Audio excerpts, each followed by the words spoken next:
আসসালামু আলাইকুম। বরাবরের মতো আজও ৮টি অসম্ভব কার্যকরী ইউনিক কিচেন টিপস নিয়ে হাজির হয়ে গেছি আমি আপনাদের মাঝে। কে বলতে পারে হয়তো আপনার সমস্যার সমাধান এই ভিডিওর মধ্যেই আছে। যারা ধৈর্য ধরে পুরো ভিডিওটা দেখবেন আশা করি তারা অনেক বেশি উপকৃত হবেন, নতুন, নতুন আইডিয়া পাবেন।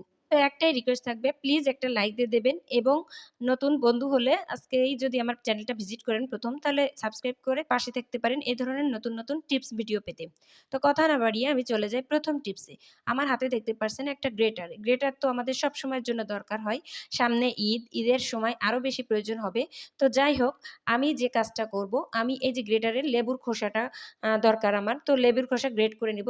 এখন যে ব্যাপারটা হচ্ছে গ্রেট করতে গেলে এর ভিতরে কিন্তু লেবুর খোসা অর্ধেক ঢুকে যায়। তো এটা কিভাবে কাজ করলে আমার লেবুর খোসাটা সম্পূর্ণই পাবো আর গ্রেটারটা পরিষ্কার করা লাগবে না। তো দেখেন একটা পলির আমি অর্ধেকটা ছিঁড়ে নিয়েছি। মানে একটা সিঙ্গেল পাশটা নিয়েছি। এখন এর ভিতরে চেপে, চেপে বসিয়ে দিচ্ছি। এতে করে আমার ব্লেডের যে ধারালো অংশটা উপরের দিকে উঠে আসছে। এখন আমি লেবুটা গ্রেট করে নিব। আর এতে করে গ্রেট করার পরে যে লেবুর খোসাটা আমার দরকার, যেটা ছোট, ছোট অংশটা দরকার সেটা কিন্তু এই পলির উপরেই থাকবে। ভিতরে আর যাবে না, গ্রেটারের ভিতরে ঢুকবে না। আর এই কারণেই কিন্তু গ্রেটারটা থাকবে পরিষ্কার। তো দেখেন আমার যে কাজটা দরকার ছিল মানে লেবুর খোসাটার দরকার ছিল। তো ছোট, ছোট করে কুচি, কুচি হয়েছে আর পলির উপরেই আছে। এখন টান দেওয়ার সাথে এর উপর থেকে উঠে আসছে। তো এটা আমি আমার কাজে ব্যবহার করতে পারবো। আর এখন গ্রেটারটা দেখাই দেখেন একদম নোংরা হয়নি, পরিষ্কার পরিচ্ছন্ন আছে। তো এরকমভাবে আমরা কিন্তু খুব সহজে কাজ করতে পারি এই টিপসটি ফলো করে। এরপরে চলে যাচ্ছি পরবর্তী টিপস। কেক বানানো থেকে শুরু করে অনেক আইটেমে আমাদের কুসুমটা বাদ দিয়ে আ ডিমের সাদা অংশটা লাগে। তো দেখা যায় কুসুম থেকে ডিম থেকে কুসুমটা আলাদা করব কিভাবে? একটা বিপাকে পড়ে যাই। তো দেখেন একটা বোতলের সাহায্যে আমি কিভাবে কুসুমটা আলাদা করে নিলাম। কুসুমের কাছে গিয়ে মানে বোতলটা চাপ দিয়ে ধরে কুসুমের কাছে গিয়ে আস্তে করে ছেড়ে দিলাম। এতে করে কুসুমটা মানে বাতাসের সাথে টেনে নিয়ে বোতলের ভিতরে চলে গেল। তো এটা কিন্তু খুবই সহজ একটা পদ্ধতি। এছাড়াও আমার অন্য পদ্ধতি জানা আছে কিভাবে কুসুমটা আলাদা করতে হয়। পরবর্তীতে আপনাদের সাথে শেয়ার করব। আর এভাবে কিন্তু অনেক ডিমের কুসুম আলাদা করা যায়। তো দেখতে পেলেন খুব সহজ একটা পদ্ধতি। এই পদ্ধতিতে অবলম্বন করে আপনারা আলাদা করে নিতে পারেন। এরপরে চলে আসছি পরবর্তী টিপস। তো দেখেন এই যে আমাদের চপিং বোর্ড গুলা থাকে তো কাজ করতে, করতে অনেক সময় এরকম হলুদের দাগ বা বিভিন্ন রকম ময়লা পড়ে একেবারে ছেদছিতে হয়ে যায় কিংবা শ্যাওলা পড়ে যায়। আবার পেঁয়াজ, রসুন কাটার পরে একটা গন্ধ পড়ে যায়। তো কিভাবে খুব তাড়াতাড়ি এইগুলো দূর করবেন? দেখেন আমি এখানে কিছুটা লবণ দিয়ে নিয়েছি। আর এখন একটা লেবুর আরকি স্লাইস নিয়ে নিয়েছি। ১ টুকরা লেবু নিয়েছি। এখন এই লবণ থাকা অবস্থায় এই লেবুটা দিয়ে আমি একটু ঘষে নিব। তো ঘষাঘষি করলে কিছুক্ষণ ঘষাঘষি করার পরে দেখবেন কতটা পরিষ্কার হচ্ছে। আর যে দাগগুলো থাকবে বা শ্যাওলা পড়া বা এতে যে ময়লাগুলো থাকবে সব উঠে আসবে। একেবারে নতুনের মতো চকচক করবে। তো পুরোটা দেখেন অলরেডি আমি কিন্তু ঘষে ফেলেছি। তো এখন দেখতে পাচ্ছেন কালারটা কতটা সুন্দর কালার এসেছে। আমি কিন্তু এটাতে একদম পানি দেইনি। এখন একটা টিস্যু দিয়ে মুছে নিচ্ছি। তো এভাবে করে চপিং বোর্ডগুলো যত্ন নিতে পারেন। চপিং বোর্ডগুলো ভালো থাকবে আর এর উপরে যে ময়লা থাকবে, ময়লাটা উঠে আসবে খুব সহজেই। এতে করে কিন্তু চপিং বোর্ডটা নষ্ট হওয়ার একদম সম্ভাবনা থাকবে না আর চকচক করবে। তো আশা করি এই টিপসটা আপনাদের ভালো লাগবে। এরপরে চলে যাচ্ছি পরবর্তী টিপস। তো আমাদের ঘরে সবসময়ের জন্য আটা, ময়দা এরকম প্যাকেট আসতেই থাকে। তো সবসময় তো আর এগুলো ঢেলে রাখা সম্ভব হয় না। কখনো, কখনো আমরা প্যাকেটেই করে রাখি। তারপরে দেখা যায় সুতা দিয়ে কিংবা এটা পুড়িয়ে রেখে দিই। তো পুড়িয়ে না রেখে সুতা দিয়ে না বেঁধে কিভাবে রাখতে পারবেন ঝটপট আমি সেটার একটা পদ্ধতি দেখিয়ে দিচ্ছি। তো দেখতে পারছেন আমি কিভাবে ভাঁজ করে নিচ্ছি। আর এখন আপনাদের দেখাবো একটা ইউনিক টিপস।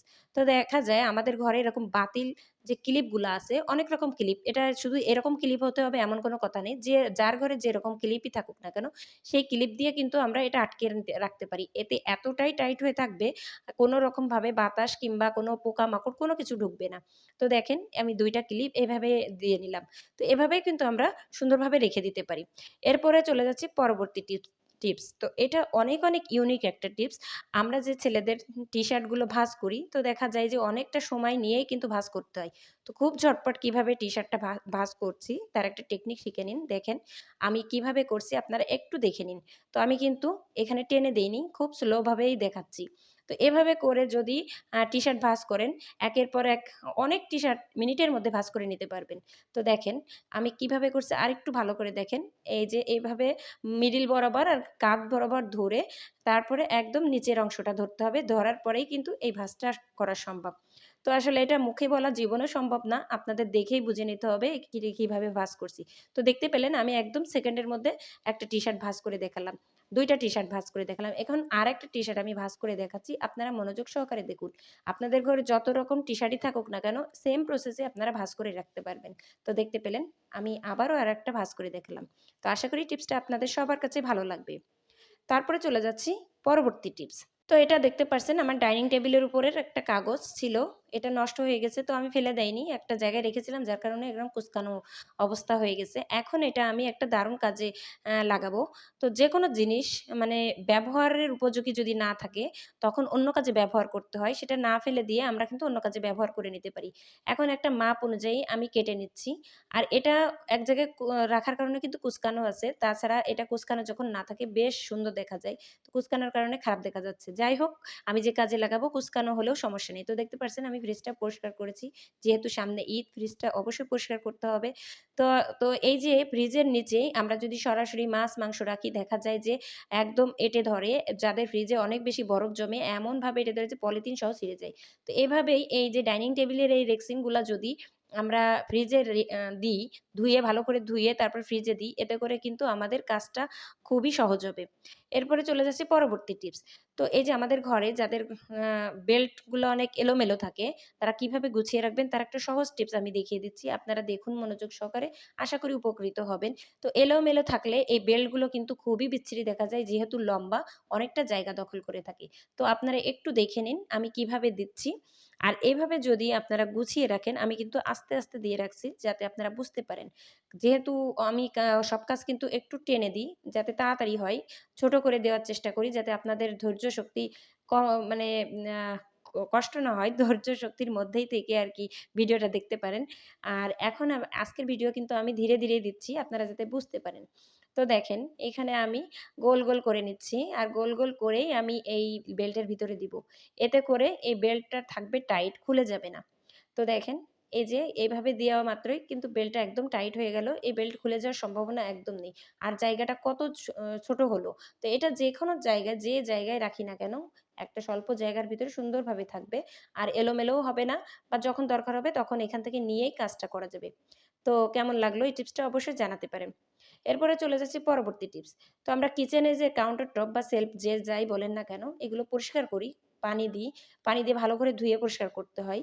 তো তারপরে দেখা যায় যে শুকাতে গেলে অনেকটা সময় লাগে, মুছতে অনেকটা ঝামেলা হয়। তো এই ধরনের ক্লিনার যে গ্লাস ক্লিনার থাকে এটা ব্যবহার করতে পারেন। আমি কিন্তু এটা সবসময়ের জন্য ব্যবহার করি।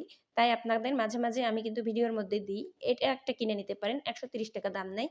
তো এটা দিয়ে যখনই আপনি পানি দিয়ে অনেক পানি দিয়েও পরিষ্কার করে টান দিবেন, তখন একদম শুকিয়ে আসবে। তো এই দেখেন আমি যে টান দিচ্ছি পানি, দেখেন কতটা পানি দিয়ে ধুয়েছি সেটা সব কিন্তু চলে আসছে। আর পরিষ্কার তো হবেই, আর শুকিয়ে আসবে সাথে, সাথে। এটা আর বেশি সময় নিবে না যে কতটা টাইম লাগলো শুকানোর, সেরকম কোনো টাইম লাগবে না। এখন দেখেন কতটা শুকালো, আপনাদের পরীক্ষা করার জন্য একটা টিস্যু দিলাম। টিস্যুতে সামান্য একটু পানি থাকলেও টিস্যুটা ভিজে যায় আর সরে না। আমি একটু ফু দিয়ে দেখাচ্ছি, দেখেন সরে যাচ্ছে। একেবারে শুকিয়ে গেছে। এটা কিন্তু সাথে, সাথে করা। তো আশা করি টিপসটা আপনাদের ভালো লাগবে। এবার চলে যাচ্ছি কিছু গুরুত্বপূর্ণ কমেন্টে। একজন একটা আইডি থেকে, আমার এই মুহূর্তে নামগুলো আসলে মনে নেই। তো জানতে চেয়েছেন এই রুটি মেকারটা কত সাইজের? তো এটা হচ্ছে মিডিয়াম সাইজের।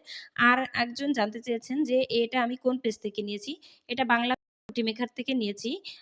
তো আপনাদেরকে বলব অবশ্যই আমি যে পেজ থেকে নিয়েছি সেটা থেকে নিতে হবে এমন কোনো কথা নেই। অবশ্যই আপনারা যে পেজ থেকেই নেন বা যেভাবেই নেন যাচাই বাছাই করে নিবেন।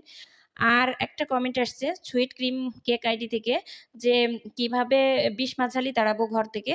তো আমি যেটা জানি ভিনেগার স্প্রে করলে মাঝালি পিঁপড়া যাই থাকুক না কেন চলে যায়। তারপরে যদি না যায়, আপনারা ভিনেগার, মরিচ, দারচিনি আর সাথে লেবুর খোসা একসাথে ১ কাপ পানিতে ডুবিয়ে ভালো করে সিদ্ধ করে নিয়ে তারপরে আ একটা স্প্রে বোতলে ভরে ঠান্ডা করে স্প্রে বোতলে ভরবেন। তারপরে মাঝালি অথবা পিঁপড়া যাই থাকুক না কেন, যেখানে মাঝালির উৎপাত বেশি থাকবে সেখানে স্প্রে করবেন। মাঝালি দিকে, দিকে স্প্রে করে দিবেন, তাহলে দেখবেন মাঝালি খুব তাড়াতাড়ি ঘর থেকে বেরিয়ে গেছে। আর এখন আমি আপনাদের সবার কাছ থেকে বিদায় নিয়ে নিচ্ছি। তো আগামী দিনে আবারও নতুন ভিডিও নিয়ে আপনাদের মাঝে হাজির হয়ে যাব। সেই পর্যন্ত সবাই ভালো থাকবেন, সুস্থ থাকবেন। আল্লাহ হাফেজ।